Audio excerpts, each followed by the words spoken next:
MG9 news. ఇళ్ల స్థలాలపై కూటమి ప్రభుత్వం ఇచ్చిన హామీ నెరవేర్చాలి. సార్వత్రిక ఎన్నికల్లో హామీల్లో భాగంగా చంద్రబాబు నాయుడు నేతృత్వంలో కూటమి ప్రభుత్వం ఇళ్ల నిర్మాణంపై, ఇంటి స్థలాల కేటాయింపుపై ఇచ్చిన మాటపై నిలబడి హామీని నెరవేర్చుకోవాలని ప్రజా సంఘాల నాయకులు కర్నూలు జిల్లా కోసిగి మండలంలోని తహసీల్దార్ కార్యాలయం ఎదుట ధర్నా నిర్వహించి మండల రెవెన్యూ ఇన్స్పెక్టర్కు వినతిపత్రం అందజేశారు.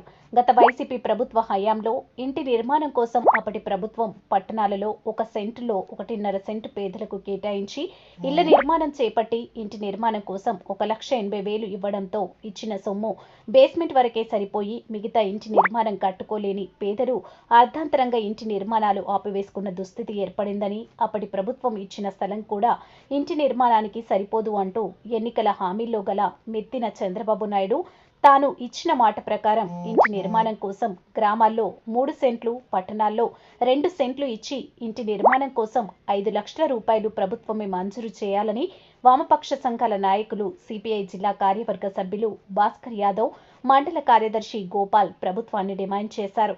కూటమి ప్రభుత్వం అధికారంలోకి వచ్చిన తర్వాత గ్రామాలలో 3 సెంట్లు, పట్టణాల్లో 2 సెంట్ల స్థలం కేటాయిస్తామని, ఇంటి నిర్మాణానికి 4 లక్షల రూపాయల చొప్పున మంజూరు చేస్తామని చెప్పడం సానుకూల అంశం అయినప్పటికీ ప్రస్తుతం పెరిగిన ధరలను దృష్టిలో ఉంచుకొని ఇసుక, ఇనుము, సిమెంట్, కంకర వాటి తరలింపు పేదలకు కష్టతరమైంది కాబట్టి సిమెంట్, ఇసుక, కంకర ప్రభుత్వమే ఉచితంగా సరఫరా చేయాలని, గత ప్రభుత్వంలో మాదిరి ఊరి వెలుపల నివాసానికి యోగ్యంగా లేని ప్రదేశంలో ఇళ్ల నిర్మాణం చేపట్టకుండా నివాసానికి అనువైన స్థలాల్లో ఇంటి నిర్మాణాలను చేపట్టి అక్కడ రోడ్లు, విద్యుత్, త్రాగునీరు, డ్రైనేజీ, పారుదల వంటి మౌలిక సదుపాయాలు కల్పించాలని ఈ కార్యక్రమంలో ఏఐఎస్ఎఫ్ జిల్లా ఉపాధ్యక్షుడు వీరేష్ మరియు మండల కార్యదర్శి వామపక్ష నాయకులతో కలిసి ప్రభుత్వాన్ని డిమాండ్ చేశారు. ఈ కార్యక్రమంలో రైతు సంఘ నాయకులు, సిపిఐ, సిపిఎం, వామపక్ష నాయకులు, ఏఐఎస్ఎఫ్ విద్యార్థి నాయకులు పాల్గొన్నారు.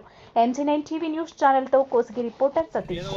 ఇంటి స్థలాలు మరి స్థలం ఉన్న వాళ్ళకి మరి 5 లక్షల రూపాయలు ఇవ్వాలని తరపున మరి ఈ జనవరి 25 నుంచి ఫిబ్రవరి 10 వరకు ఈ ప్రోగ్రాం మన పార్టీ పిలుపు ఇవ్వడం జరిగింది. ముఖ్య ఉద్దేశం అంటే మన చంద్రబాబు నాయుడు, మరి అదే పవన్ కళ్యాణ్, మరి బీజేపీ వాళ్ళు మరి ఎన్నికల ముందు మరి ప్రతి ఒక్కరికి 5 లక్షల రూపాయలు స్థలం ఉన్న వాళ్ళకి ఇస్తామన్నారు. మరి ఎవరైతే స్థలాలు లేకున్న వాళ్ళకైతే వాళ్ళకు మరి ఖచ్చితంగా వాళ్ళకి 3 సెంట్లు మరి టౌన్లోనే వచ్చేసి 2 సెంట్లు ఇస్తామని జరిగింది. మరి ఇంతవరకే ఈ ఇంటి స్థలాలపైన మన ముఖ్యమంత్రి ఇంతవరకు ఏ మాట చెప్పుకున్నట్లుగా బాధాకరమైన విషయం. మరి మన ముఖ్యమంత్రి ఏమో మన విజయవాడను అమరావతి అంటున్నాడు, మరి అదేవిధంగా పోలవరం అంటున్నాడు.